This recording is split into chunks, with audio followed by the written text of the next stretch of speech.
야곱이 길을 떠나 동방 사람의 땅에 이르러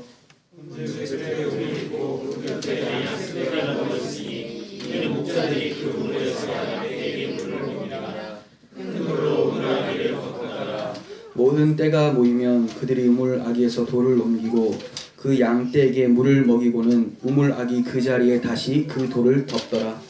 야곱이 그들에게 이르되 내 형제가 어디서 왔느냐? 그들이 이르되 하란에서 왔노라. 야곱이 그들에게 이르되 너희가 나홀의 손자 라반을 아느냐? 그들이 이르되 아노라. 야곱이 그들에게 이르되 그가 평안하냐? 그들이 평안하니라. 그가 라헬이 지금 양을 몰고 오니라. 야곱이 이르되 해가 아직 높은즉 가축 모일 때가 아니니 양에게 물을 먹이고 가서 풀을 뜯게 하라. 그들이 이르되 우리가 그래야지 못하겠노라. 때가 다 보이고 목자들이 우물 아기에서 물을 옮겨야 우리가 양에게 물을 먹이나라. 야곱이 그들과 말하는 동안에 라헬이 그의 아버지의 양과 함께 오니 그가 그의 양들을 치고 있었기 때문이더라. 야곱이 그의 삼촌 라반의 딸 라헬과 그의 삼촌의 양을 모아나라. 우물 아기에서 물을 옮기고 그의 삼촌 라반의 양들에게 물을 먹이고 그가 라헬에게 입맞추고 소리내어 울며 그에게 자기가 그의 아버지의 생질이요 육가의 아들된 말하였더니 라헬이 달려가서 그 아버지에게 알리매 라반이 그의 생질 야곱의 소식을 듣고 달려와서 그를 영접하고 안고 입맞추며 자기의 집으로 인도하여 드리니 야곱이 자기의 모든 일을 라반에게 말하매 라반이 이르되 너는 참으로 내 입을 여기로다 하였다. 야곱이 한 달을 그와 함께 거주하더니 라반이 야곱에게 이르되 내가 비록 내 생질이나 어찌 그저 내 일을 하겠느냐? 내 품삯을 어떻게 할지 내게 말하라. 야곱에게 떠나있으니 언니의 이름을 레아요 아와의 이름은 라헬이라.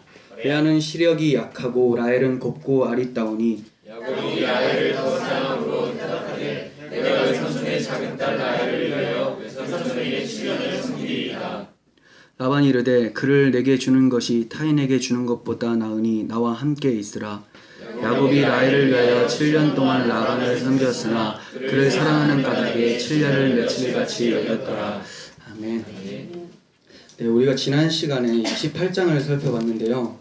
28장의 내용이 그랬었죠. 그 형과 아버지를 속이고 야곱이 장자의 축복을 받아서 이제 떠나게 돼요. 장자의 축복을 받았는데 떵떵거리면서 살 수 있으면 좋을 텐데 마치 그럴 것 같은데 오히려 형이 죽이고자 해서 도망을 가게 됩니다.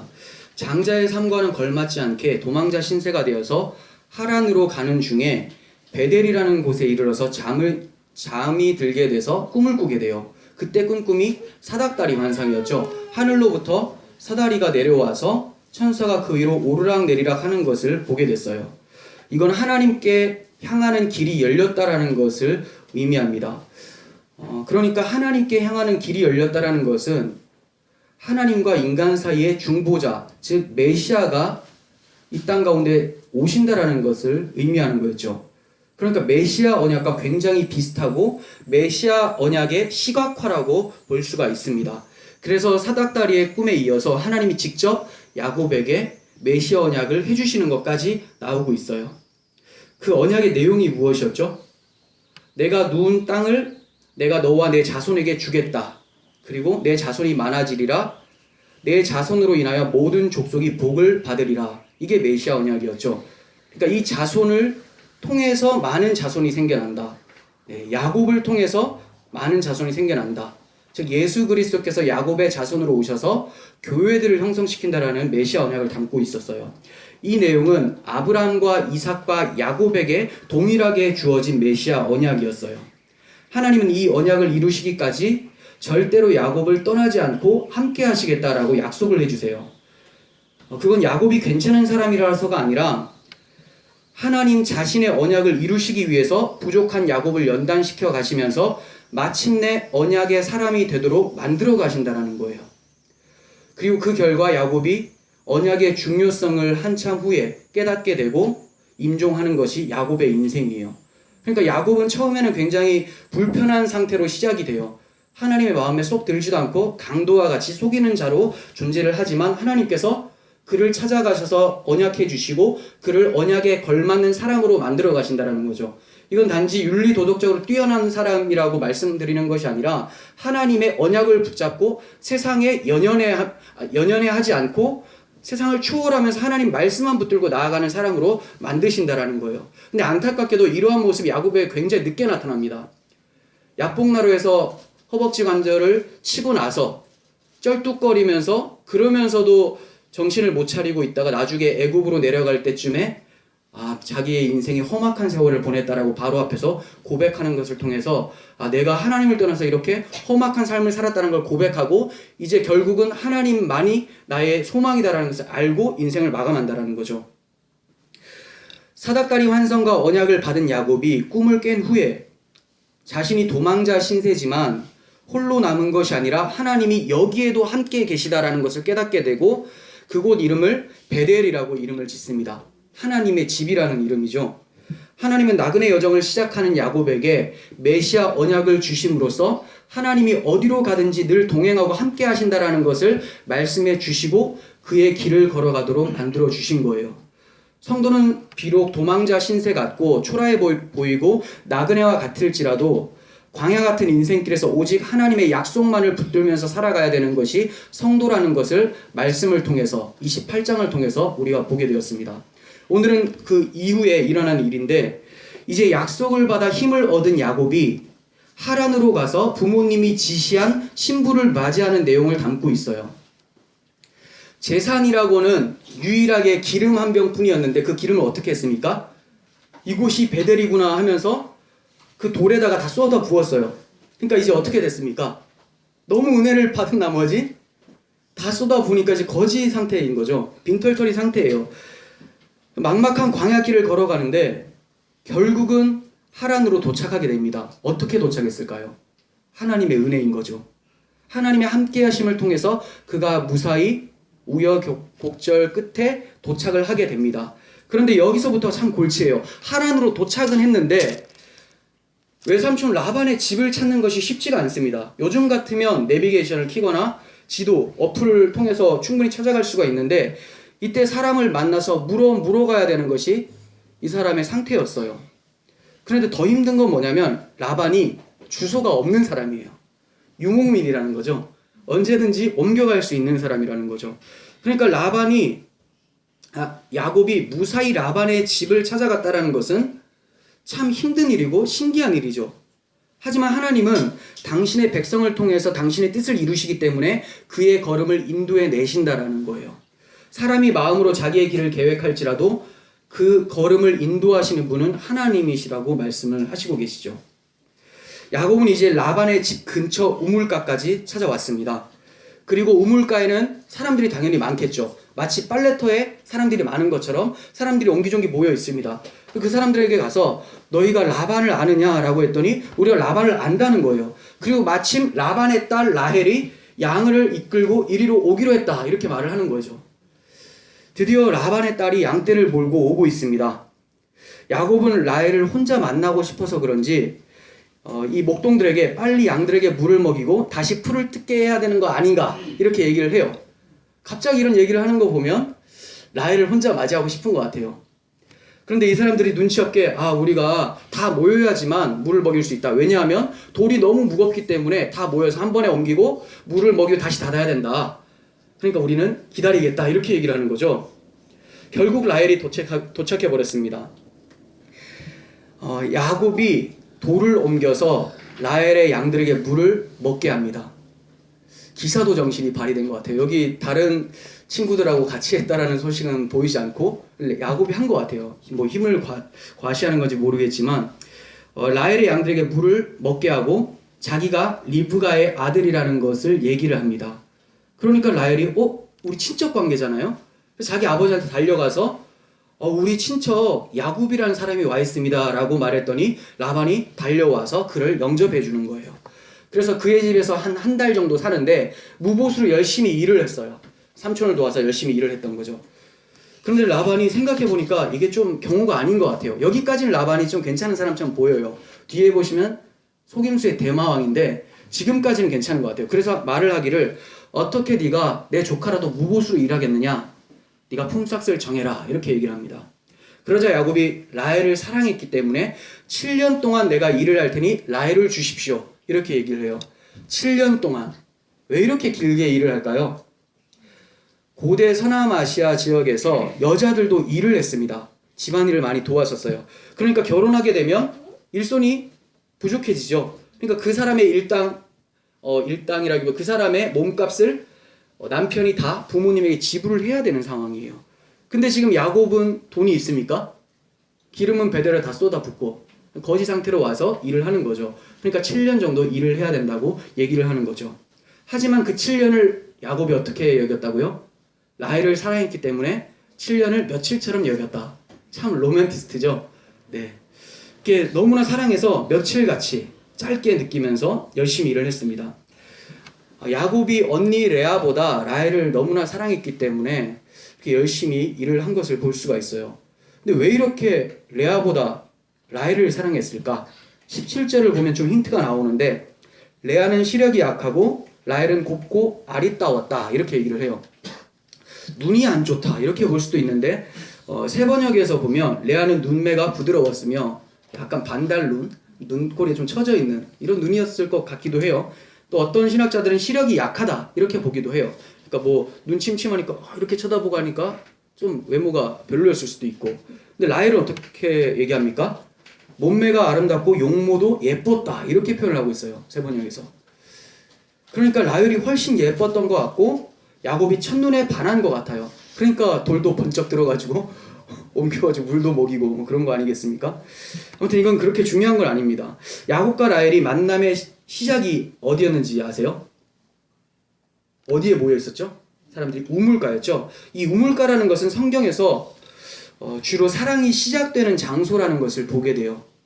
우물가에서 사랑이 싹터요. 그러니까 지금 많이 진짜 봤는데 기독교인들 중에서도 지금 물가로 가야지 하나님의 사람을 만날 수가 있다라고 하면서 바닷가 가고 막 이런 사단 나죠.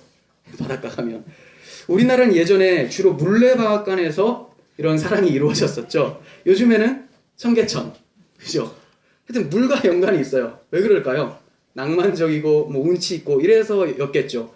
그렇지만 우물가는 그것 때문에 중요한 사랑의 장소가 아니라는 거예요.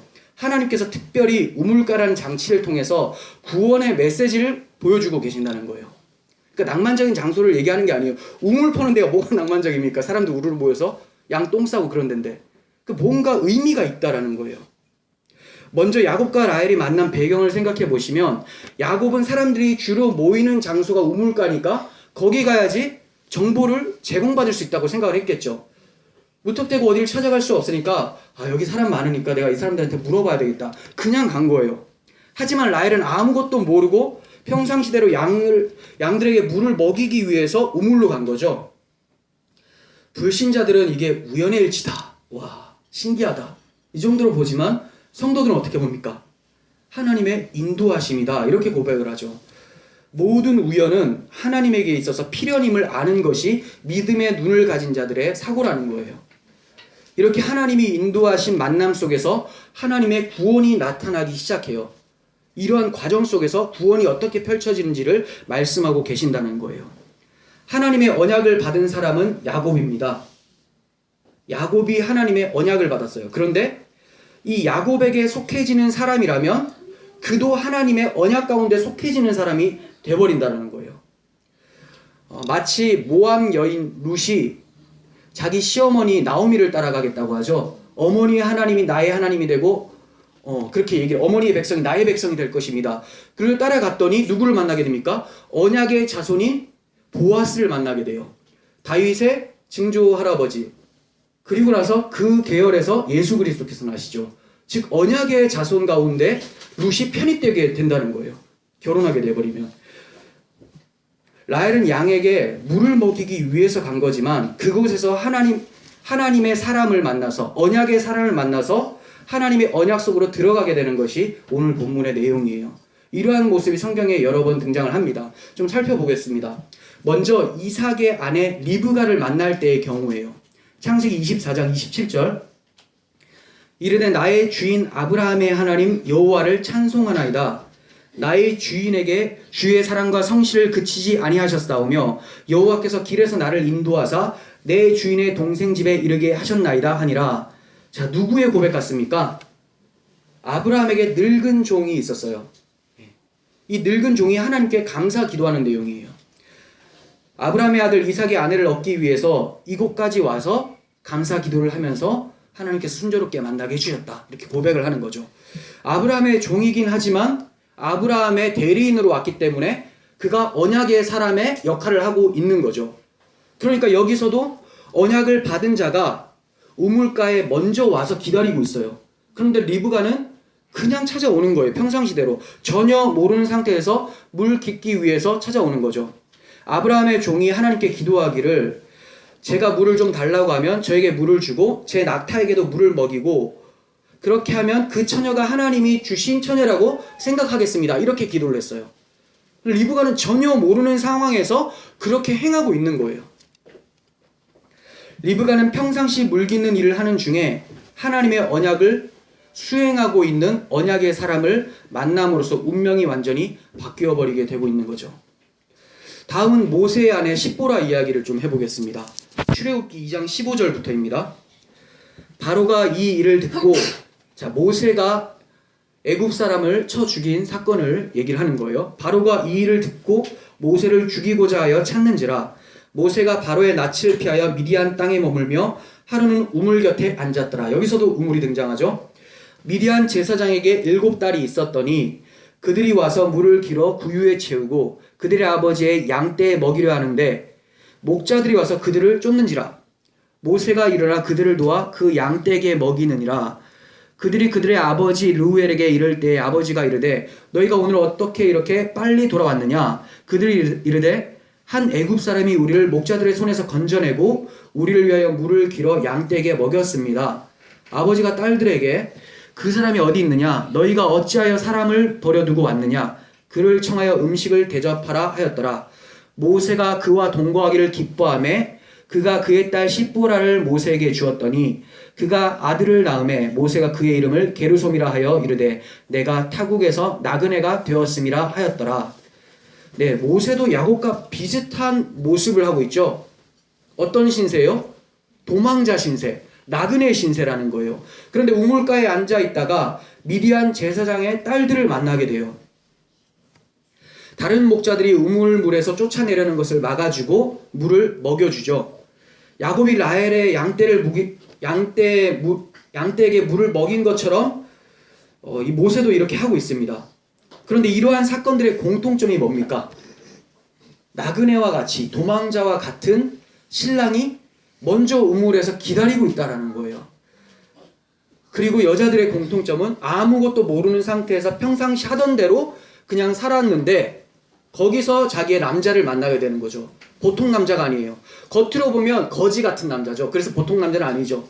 그런데 다른 사람이 아무것도 가지지 못한 걸 가지고 있는 사람이에요. 무엇을 가지고 있는 사람입니까?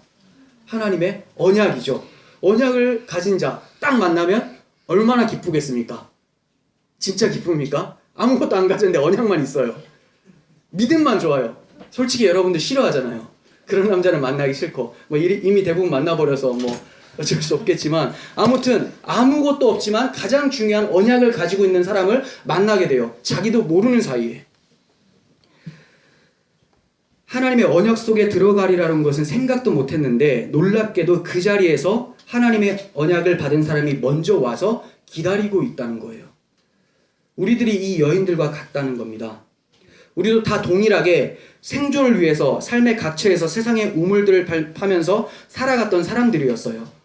하나님에게는 관심조차 없었고 그냥 사니까 사는 거고 죽지 못해 사는 거고 목숨이 붙어 있으니까 열심히 살았던 사람들이죠.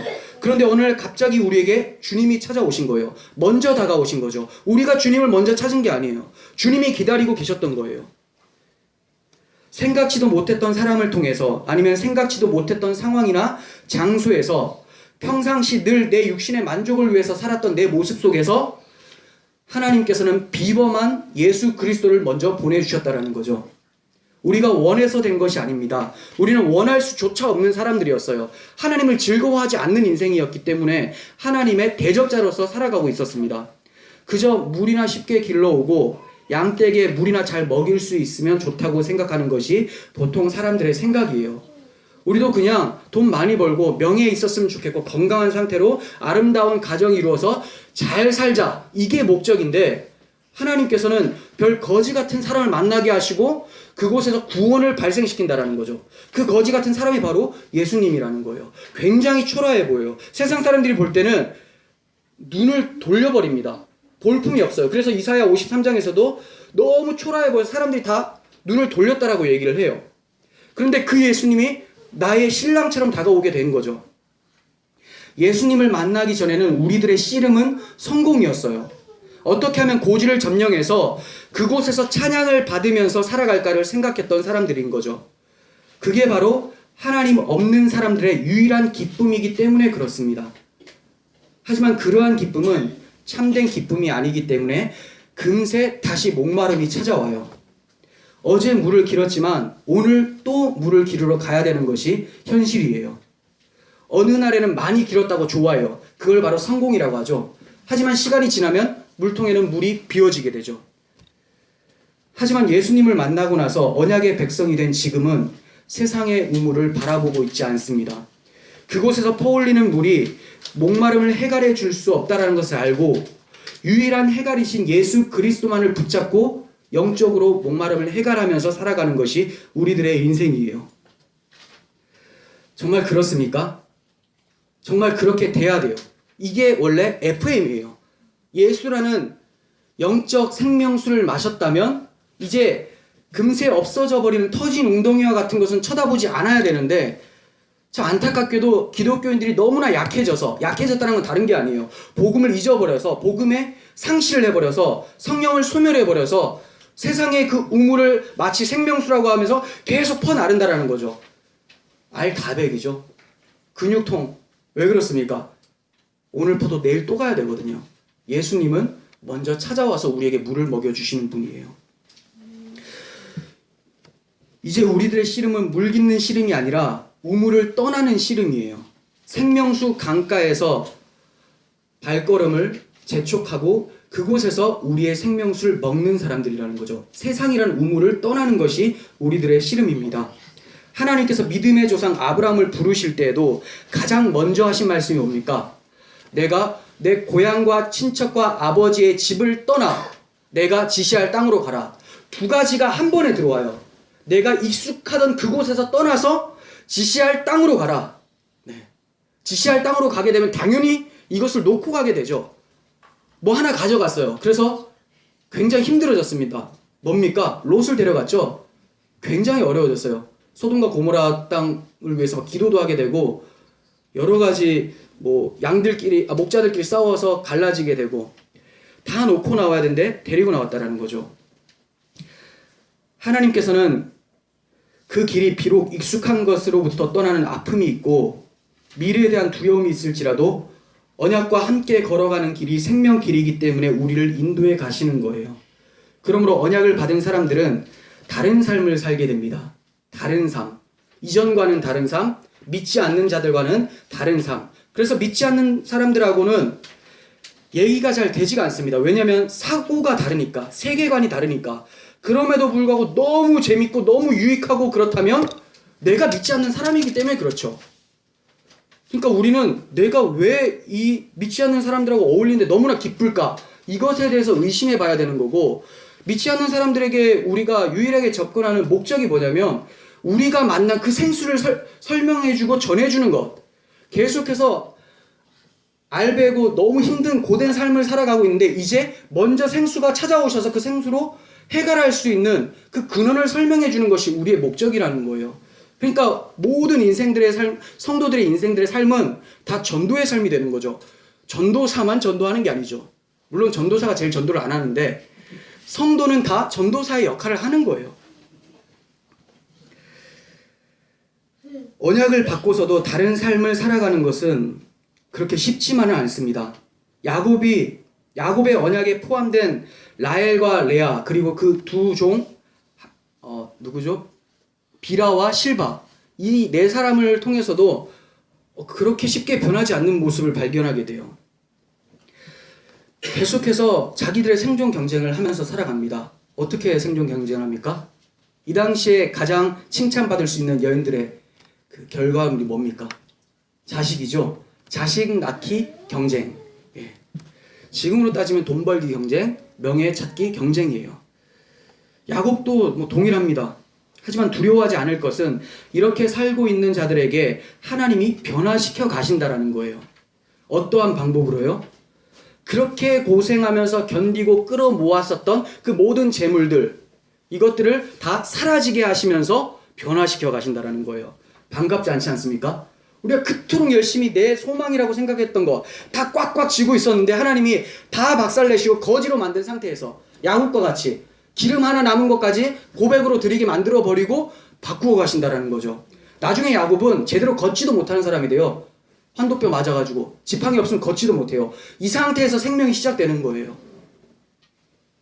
우리가 의지하고 있던 것들이 하나씩 사라져갈 때 찬양할 수 있는 신앙이 될 수 있었으면 좋겠습니다. 우리에게 정말 필요한 것은 우물물이 아니라 생명수입니다. 구약의 우물은 주로 율법을 상징을 해요. 왜 그렇습니까? 계속해서 퍼나르는 나의 행위이기 때문에 그래요. 아무리 율법을 지켜보려고 해도 그 율법에 의해 미치지 못하는 것이 타락한 인간들의 모습이에요. 타락한 인간들의 생존 본능 자체가 우물에서 물 퍼는 거예요. 율법 지키면서 하나님 앞에 의롭게 되려고 하는 거죠. 하나님이 아닌 자신을 의지하는 거죠. 우물물이 마르거나 그 우물을 마셔도 목마르게 되는 것이 바로 자신을 의지하는 자들의 반복되는 결과입니다. 하지만 하나님을 의지하는 자는 그냥 우물이 아니라 구원의 우물에서 물을 마시게 된 자예요.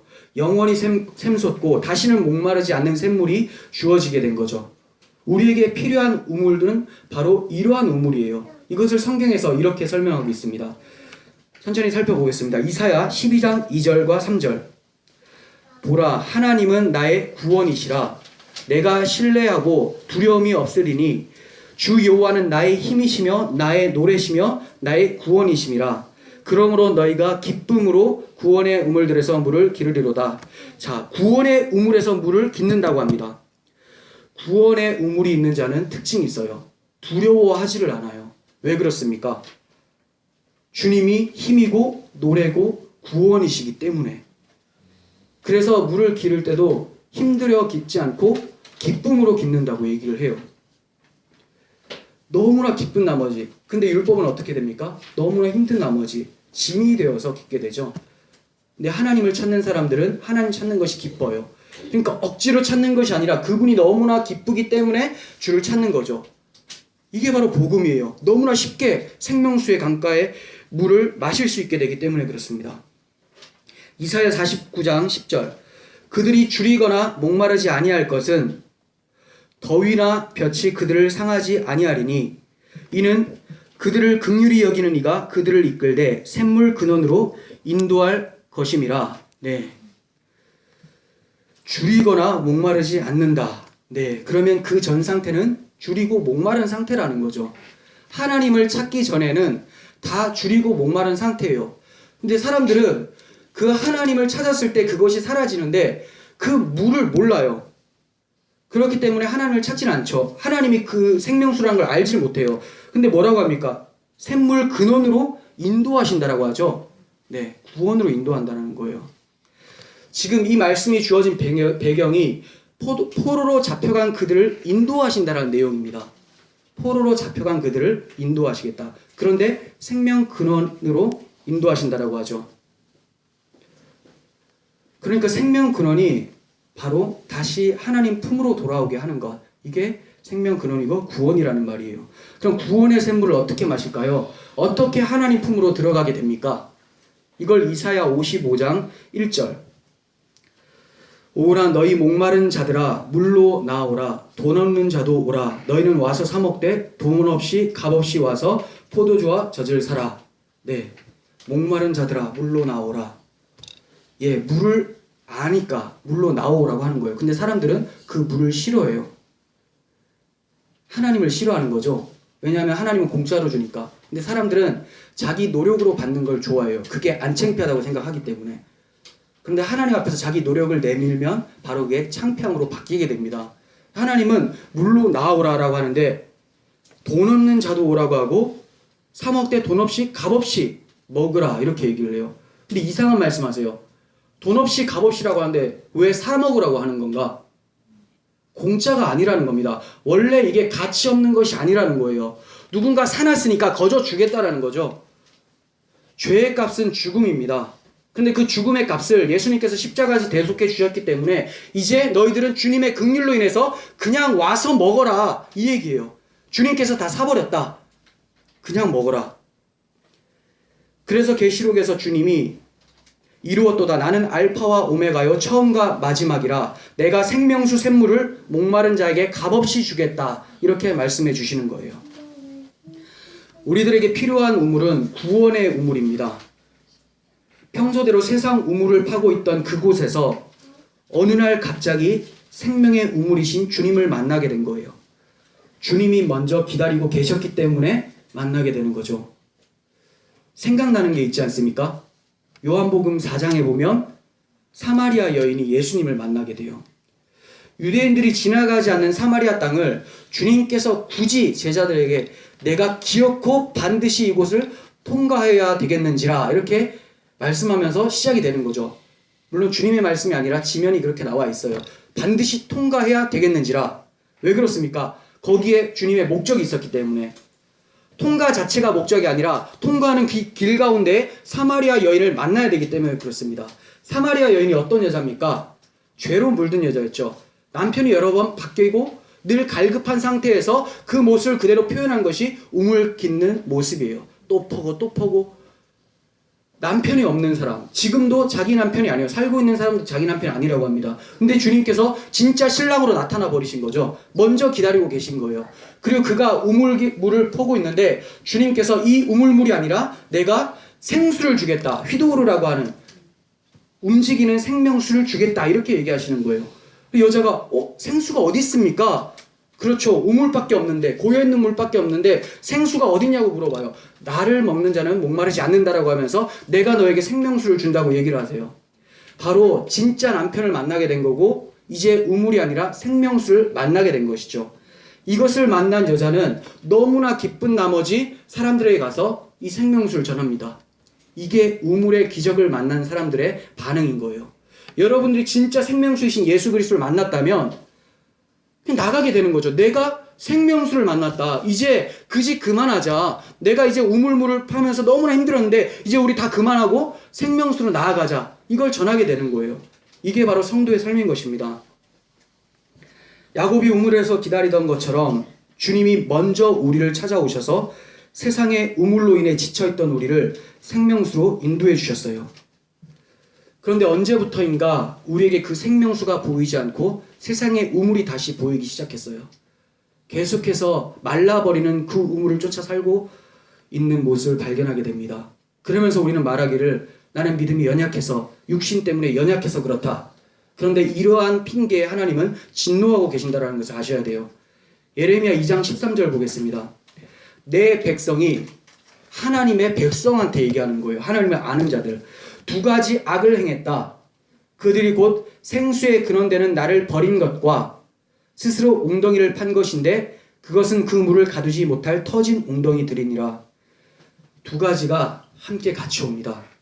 생수의 근원되는 나를 버리니까, 하나님을 버리니까 그 갈급함을 채우긴 채워야 되는데 하나님의 공간을 세상의 피조물로 채워보려고 해요.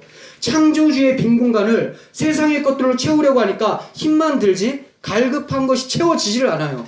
그러면서 계속 고된 노동을 하다가 죽어가는 것이 이 이스라엘 백성들의 인생이었어요. 우상 숭배하면서 자기 율법 지키기를 통해서 하나님 앞에 서보려고 했는데 하나님은 그걸 극도로 싫어하셨죠. 터진 웅덩이 판다고 얘기를 하고 있어요.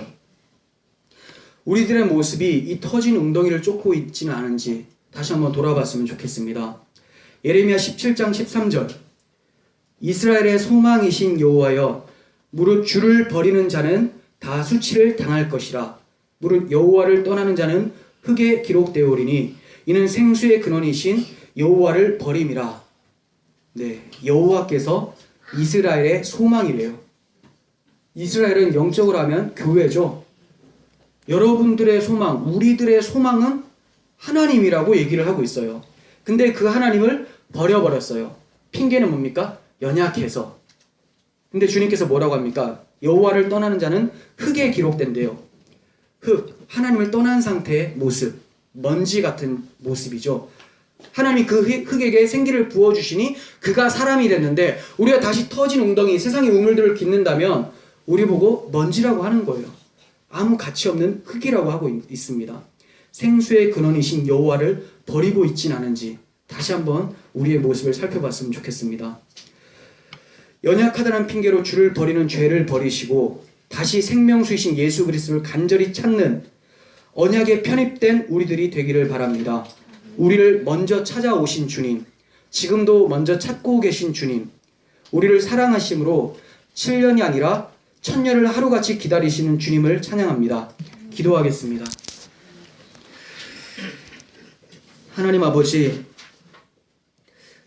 우리에게 먼저 그리스도라는 신랑을 보내주시고 생명수를 보내주셨음에도 그 우물을 마시고 그 생명수를 마셨음에도 불구하고 다시 터진 웅덩이로 우리의 눈이 향하는 것을 보게 됩니다. 내가 먼저 예수를 찾은 것도 아니고 내가 그 진리를 알아서 주님을 만난 것도 아닌데 주님의 전적인 은혜로 먼저 찾아와 주심으로 인해서 생명의 구원을 얻었는데 우리가 그 구원을 너무나 등한시 여기고 가볍게 여긴 건 아닌지 다시 한번 회개합니다. 주님, 우리 10년 가운데 다른 우물 찾지 않고 주님께서 허락하신 구원의 우물, 생명수 샘물을 얻어가며 날마다 주 앞으로 나아갈 수 있는 우리가 되게 하여 주시옵소서. 주님께서 7년을 하루같이 기다린 야곱의 모습보다 더 훌륭히 1000년을 하루같이 기다리시면서 우리를 사랑하신다고 말씀하셨습니다. 그 사랑 앞에서 우리 또한 우리 주님을 기다리는 것이 1000년을 하루같이 기다릴 수 있는 믿음의 사람 되게 하여 주시옵소서. 예수님의 이름으로 기도합니다. 아멘.